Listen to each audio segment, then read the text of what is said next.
Tanang 22 ka mga barangay sa Dakbayan sa Talisay, ilabi na sa coastal areas, adunay kasapaan ug sa kabukiran. Gipaalerto na nunot kini sa posibleng epekto sa pagsudo niya sa Typhoon Mawar sa nasod. Ani ang detalye. Sobrang init ganihang buntag ang nasinati sa kabaybayunan sa Sitio Asan sa Barangay Poblasyon sa Dakbayan sa Talisay. Ganing ubang mga mulupyo na lingaw sa pagpamasol o pagpangaligo sa dagat.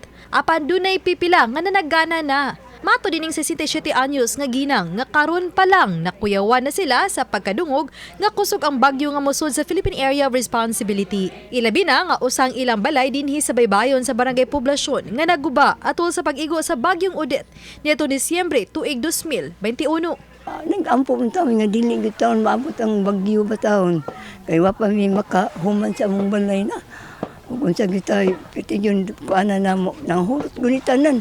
Katong sungod sa bagyong Odette. Oo, Odette. Hurutan ng mga gamit na mo. Kining mga pump boat sa mga mananagat, giandam na usab alang sa pagbalhin nila sa mas taas nga lugar sugod karong Biyernes. Yung makabantay ng mga mananagat diri nga murag maglain ng panahon, ila din isa ka ang mga pambot ngadto sa unahan sa tutunga. Kay para di maabtan sa bawd. Tagam na itong sa Typhoon Odette. Tagam dagay ma'am kay daghan man nga guba pong pambot o mga balay parehan ni naguba. Samtang ang mga nanimuyo sa kilid sa sapa dinhi sa Barangay Dumlog, di pasalamat nga nabutangan na og steel plate o riprap ang kasapaan. Pero nangandam gihapon sila sa pagbakwit kuno galing musaka ang tubig sa sapa nga magbugna og baha. Kukuyawan ba og magdako sa tubig murag di na lang gyud kumpiyansa bakwit na lang gyud. Kay para siguro ba.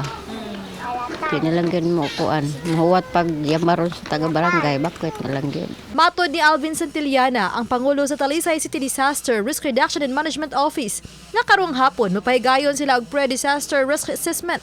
Dugang ni Santillana nga nakaandam na daan ang mga barangay disaster team. Gipaandam na usab ang mga gikinahanglang ekipo alang sa search and rescue operation. I-coordinate na to sila mga barangay because it's very important nga ang ato ang response ani ug ato ang pagprepare at the barangay level even sa purok level so that activated na po nato ato ang mga volunteers. Simbakoon niya og dunay mga pagdahili sa yuta tungod sa kakusog sa mga uwan. So maula na among gipangandaman unya naka-standby na pod sa matag barangays ang atong mga plastic barriers kay just in case og dunay report nga dunay landslide dali kay makasira ang mga barangay sa ilang isig ka boundary sa mga daan nila. Samtang sa lungsod sa Minglanilla, nakigtagbo na gahapon si Mayor Rajiv Inad sa mga hingtungdang ahensya sa gobyerno alang sa ilang pagpangandam sa epekto sa bagyo. Uban ni Godfrey Relien, Femery Dumabok. Balitang Bisdak.